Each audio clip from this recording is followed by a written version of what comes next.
بێگومان خراپی دۆخی سیاسی عراق و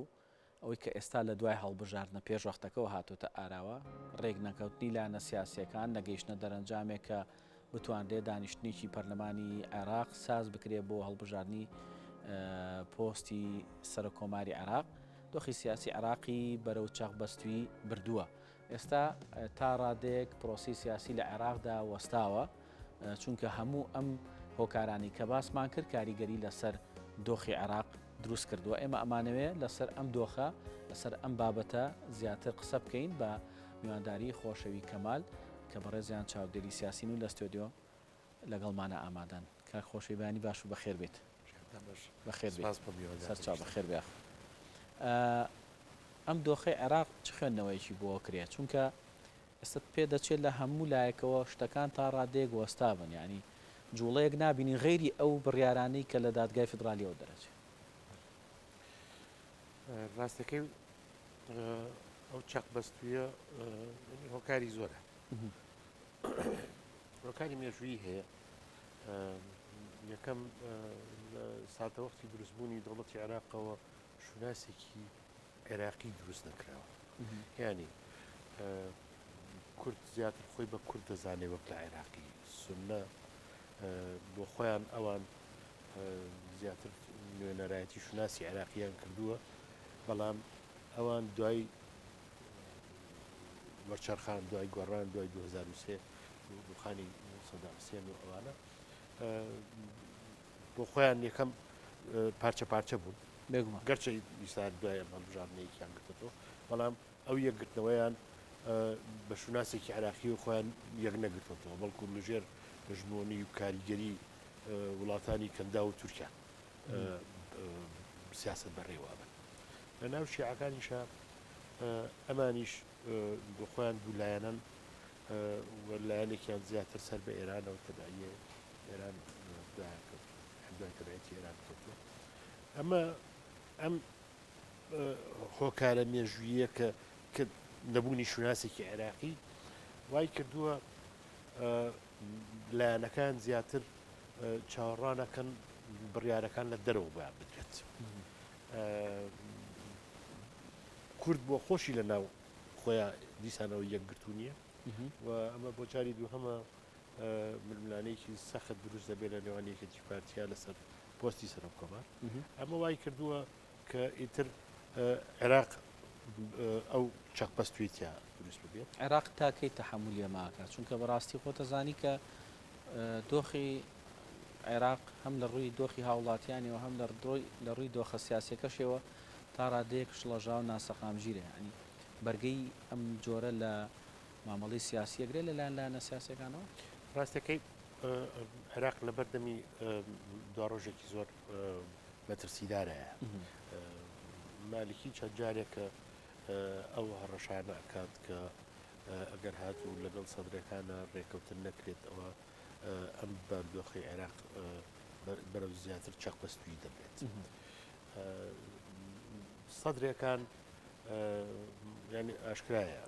لەگەڵ سونەکانە و لەگەڵ پارتیا بەرەیەکیان دروست کردو ئەم بەرەیە دەیانەوێت لایەنەکانی کە بە تایبەتی با بڵێن دەوڵەتی قانون مالیکی بە تایبەتی بۆ خۆی لە هەموو پۆستە سیادەکان و لە هەموو دامەزرانی حکوومەتان دوورخەنەوە ئەمە مالیکی پێ قبول نابێت لەبەرەوە مەترسی پێکدادانی نێوان خودی شیعەکان هەیە لە بەقایەوە ئەمە گەرهات و ڕێگە چارەیەک نەدۆزرێتەوە بۆ ئەم بابەتە عێراق چاوەڕانی کێشەی گەوراکان لایدا. باش ئێستا گرفتێکی تر دروست بوو ینی لە عێراقا جارانی تر کە حکومەت پێکەهێندا ئەمان و سێ پێکاتەی سەرەکی هەیە سونەیە کوردە شیعێ ئەس کێشەکە لەوایە شیعەکانیش بوون بە دوو بەشەوە ینی ئەوانیش بوونەتە دوو ئاراستەی جیاواز لە تێڕوانینیان بۆ حکومڕانی داهات ئەگەر تێڕوانینەکە بێ ئەگەر لایەنداریشیان بێ بۆ لایەک کە هەژمونی هەیە بەسەریانەوە. ینی ئەمە جۆرێک لە ئاڵۆزی دروست ناکات لە پرۆسی سیاسی عێراقا بۆیە ناتوانن بگەنە دەرەنجامێک وەکو جارەکانی تر پێک بێن و حکومەت تەشکیل بکەن. بەڵێ ئاشکرایە ئەزانین ینی کێشەکانی عێراق تەنها ئەو نەبوونی شوناسە نییەکەم باسم کرد کێشەکانی ناو عێراق نەبوونەوە هەزم نەکردنی سیستەمی دیموکراسی و بەڕێوەبردنی دیموکراسیشە یعنی ئەمە یەکێک لە کێشەکان ئەمە وای کردووە لەلایەک با بڵێن لەلایەک ئەو پێکاتە جیاوازانە بۆ خۆیان هەردەم مەترسیان هەیە ینی سیقیان نییە بە لایەنەکانی کە هەردەم خۆیان کۆکەنەوە وەک لایەنێک ئەمە تۆزە گۆڕانکاری بەسەر هاتوو لە ناو شیعەکانە بەلایانی کەمەوە و بەداخەوە لە ناو کوردیشە ئەم دووبەرێکی دیسانەوە سەری هەڵداوەتەوە ئەمە لایەک پابندی بەو بەرە جیاوازانەی دەرەوەی وڵاتیش هەڵوێستەکانی ئەمریکا و ئێران و ململانەکانن لەسەر خاکی عێراقا لەلایەکەوە و بەکارهێنانی ئێران بۆ هەندێک لایەن لەلایەکەوە تورکیا بۆ هەندێک لایەنی کەم وڵاتانی کەمداویش بۆ هەندێک لایەنی کە وای کردووە ئەو ململانیانە بهێنێتە ناو پێکاتە جیاوازەکانی ناو عێراقیشەوە ینی پێکاتەکانی کورد و شیعە بە تایبەتی لە بواری ینی لە پێکاتی شیعەیە ئەم کێشەیە زۆر مەترسیدارە چونکە زۆربەی لایەنەکان هەموو چەکدارن و مێژوویەکی زۆر درێژخایانیشان نییە لە بەڕێوەبردننی حکومداری بە شێوازێکی دیموکراسی لەبەرەوە مەترسی ئەوە هەیە ڕێگنەکەوتنیان یەکسەر بەوە کۆتایی بێت کە پەلاماری چەک و چەکداری بدەن و چەکداری دژ یەکتریە باشەکە خۆشەی شتێکی تر هەیە ئەوەی ئەمەی ئەم جارە جیاکاتەوە لە جارەکانی تر لە ئەم دۆخی ئێستا عێراق بە بەردەوامی دادگای فدرالی عێراق یعنی کۆمەڵێک بڕیار دەرەکە جایتر نازانم ئەم بڕیارانە کاریگەری بڵێم ئەرێنی هەیە یاخود نەرێنی هەیە لەسەر پرۆسە سیاسەکە چونکە دوجار کۆمەڵێک شت هەیە کە پێویستی بە یەکلاکردنەوە هەیە بۆی کە ئەوەی لە دەستورە بە ئاماژەی پێکردووە ینی ئەمەی کە دادگای فدرالی ئەیکا بە لایەک لە لایەکانە کاریگەریەکی ئەرێنیە لەسەر دۆخەکە و ڕاستکردنەوەیەتی یاخود ئالۆزی کردووە زیاتر لە هەندێک بڕیارە پێم وایە بارودۆخەکە ئالۆسرەکات بۆ لایەکیان مەسەلەن لە بواری فرۆشتنی نەوت و سربەخۆیە داراییەکانی هەرێمی کوردستان ئەمریداوە پێی بگات ئەمەی ڕەت کردوتەوە ئەمە لەلایەک کورد زیاتر سبیرەکات و دوورە خاتەوە لە بڕیاری دووهەمیشیە لەسەر دووبارەکردنەوەی هەڵبژاردن سەرۆ کۆمار و کردنەوەی دەرگاکردن ئەوەشی هەر بە نادەستوری ناو ئەمەش لە ڕاستیە هەم کاتی هەڵبژاردنەکە درێژتر دەکاتەوە یعنی کاتی دەستنیشانکردنی سەرۆ کۆمارێک بۆ عێراق درێژەکاتەوە دوایە خات پرۆسەکە پەگە خات گەنێ بە چەق بەستن هەم پاشگەزبوونە لە قەرارەکانی پێشوشی ینی لە دەستورە هاتووە مۆڵەتەکە ماوەکە دەستنیشان کراوە تاکەی ئەو دەرگایە واڵا ئەبێت ئەگەر کەسێک لە خۆکاندیدکردن دەرەچێت شایستەی ئەوە نییە بە پێی دادگای فدرالی یا ئەو مەرجانەی تیانەیە کە لە دەستورە پەیڕۆکراوە تر ئەمە نابێتە هۆی ئەوەی کە تۆ دیسانەوە دەرگا بکەیتەوە بۆ خۆکاندیدکردن لە بەرەوەی لایەنێکی دوان ئەوەیان پێبەست پێ باشە ئەمە یەکێکە لەو کێشانەی کە ئێستا دادگای فدرالی لە قەرارەکانە دەیدات هەم ماوەی هەڵبژاردنەکان دوا دەخات چەقبەستنەکە درێژتر دەکاتەوە هەم لە ڕاستیە کێشەی لایەنەکانیشە کە خستویانەتە ناو دادگای فدرالیەوە باش هەندێک پرز هەیە لە ناو دادگای فدرالیە ساڵانێکی زۆرە قسەی لەسەر کراوە یا ساڵانێکی زۆرە سکاڵا کراوە لە دادگای فدرالی کە باز لەم بابەتە بکرێت بەڵام دوای تێپەڕبوونی چەند ساڵانێک دادگای فدرالی بۆ لەم تەوقیتەیە ئەو بابەتانە یەت گفتوگوی لەسەرەکە و بڕیاری لەسەرە یعنی من پێم وایە ئەوە یەکێکە ڕنگدانەوەی ئەو فشارانەیە کە لەسەر دادگای فێدرالیش هەیە لایەنەکان ینی دادگایکی ئەتوانین بڵێن سەربەخۆنیە لە عێراقان بە دەگمەن قەرارێکی سەربەخۆی قەزایە بینیت ڕاستێکی یەکێک لە کێشەکانی دادگا لە عێراقدا هەردەم لایەنەکانن کە دەستنیشانی ئەو دادوەراناکەن کە دەبن بە دادوەریە دەچنە دادگای فێدرالیشەوە و ئەوانە لەژێر فشاری لایەنەکانی خۆیانە قەرارەکانیش بەو جۆرە تەویلی بۆکەن یاخود هەندێک قەرار دوا دەخەن لە هەلێکی تایبەتە لە فرسەتی تایبەتە قەرارەکان دەدەن و ئەو قەرارانە شەرنی قەراری دادپەروەران نەبێت یعنی ئەمەی کە ئیستا بڕیارەکانی لەسەر دەدرێت ئەم قەرارانە ئیستا پێم وایە بەشێکیان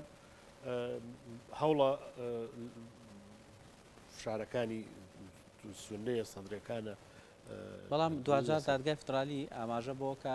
ئەو کە بڕیارەکان دەرەکە ئەڵێ لەسەر بنەمای فلان مادەی دەستوری ئەم شتە نادەستوریە ینی ئەو ئیسنا دەکاتە سەر مادە دەستوریەکان بڵێ ئێمە بە بەگشتیش لە هەموو جیهانی شاهد بەو شێوەیە هەندێک یاسا هەیە هەندێک یاسای تەنانەت لەناو باشترین دەستورەکانیشە تۆ ئەتوانی تەویلی جیاوازی بۆ بکەیت گشتگیرە مەتاتیە یاسا زۆر جار تۆ توانی درێژی کەیت توانی بچووکی کەیتەوە جۆری تەویلکردنەکە بۆ ئەو قەرارانە زۆر گرنگە پێم وایە ینی ئەو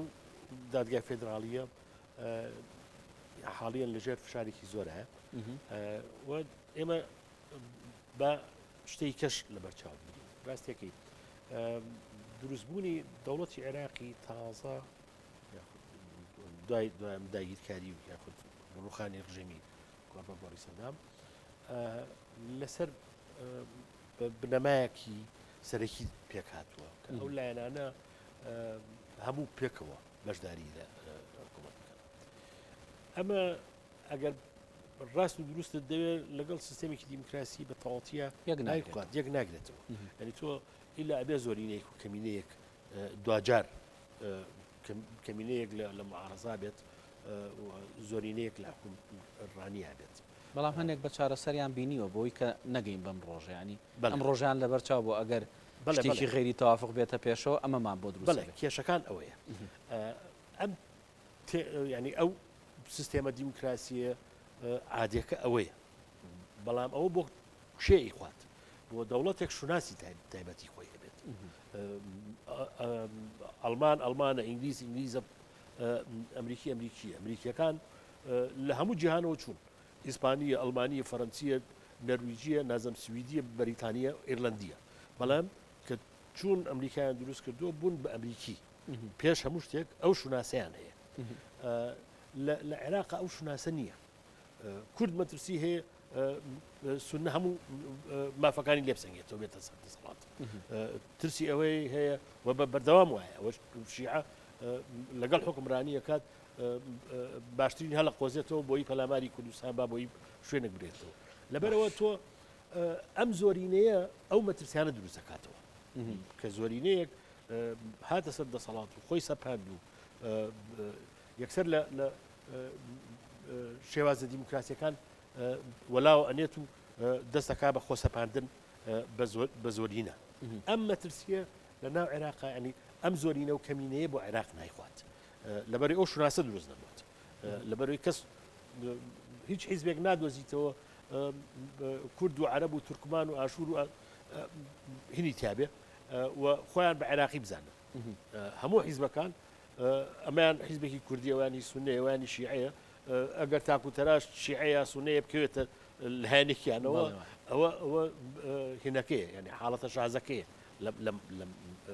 باش لە سەروبەندی ئەم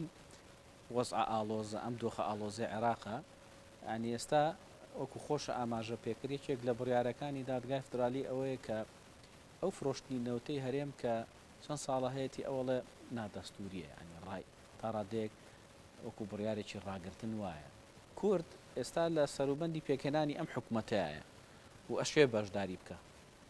ینی هەنگاوە ڕاستەکە چییە بڕاتەوە ئەوێ گفتوگۆ بکە بۆی کە ئەم حاڵەتە کە دادگای فدرالی بڕیاری لەسەرداوە گفتوگۆی لەسەر بکات و بگەنە دەرەنجامێ یاخود نەخێر ئاراستێکی تر بگرێتە ڕە ڕاستەکەی جارێک لە پێش هەموو شتێکا بێ کورد خۆی لەو بوارەیە ینی یەک بگرنەوە ئەم پەرتەوازی کورد لە بەغایە کێشەی گەورەی دروست کردووە لەلایەکی کەم ینی بۆ خۆی بڕیارەکە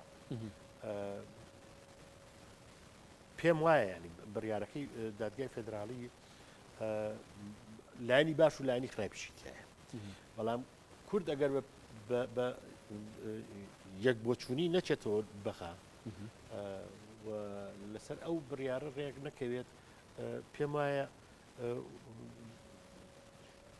دەستکێشانەوە لە هەموو بەشداری لە سیاسی لە بەغایە باشترین ڕێگایە بۆ ئەم بابەتە بۆچی با بێنە سەر بارودۆخی ئابووری کوردستان لەوەتی ئەم کێشمەکێشی فرۆشتنی نەوت بۆ سەر بەخۆیانە چی بۆ ئابووری کوردستان دروست کردو لەلایەک یعنی واقعی حاڵ ئێمە سێرەکەینەوە گەرچی حکوومەتی عێراق و حکوومەتی ناوەندی هەموو یارمەتی و هێنەکانی بڕیۆ لەو 200 ملیارە زیاتر نەبێت کە ئیساهێنێرێت بەڵام تۆ نەوت بە هەرزانترە فرۆشی لە بەغایە لە حکوومەتی ناوەندیە ئەو پارەی کە وەری ئەگریتەوە هێشتا بەشی بودجە و هینی ناکاتەوە لەبەرەوە تۆ ینی ئەبێ ئەوانە هەڵسەنگێنرێتەوە ئایا حکوومەت یارێمی کوردستان ڕادەستکردنی نەوتەکە قازانجە بۆ حکوومەتی هەرێمی کوردستان و جێگیرکردنی قازانجانەیە و زابنکردنی گەشەکردنی ئابووریە یاخودنا دەست خۆش بێ بەڕێز خۆشەوی کەمال چادری سیاسی کە ئەمڕۆ لەگەڵمانە ئامادە بووی لە ستۆدیۆ سپاس بۆ تێڕوانینەکان سپاس بۆی کە وەڵامی پرسیارەکانی مەشەدایە دەست خۆش بەخێر بێت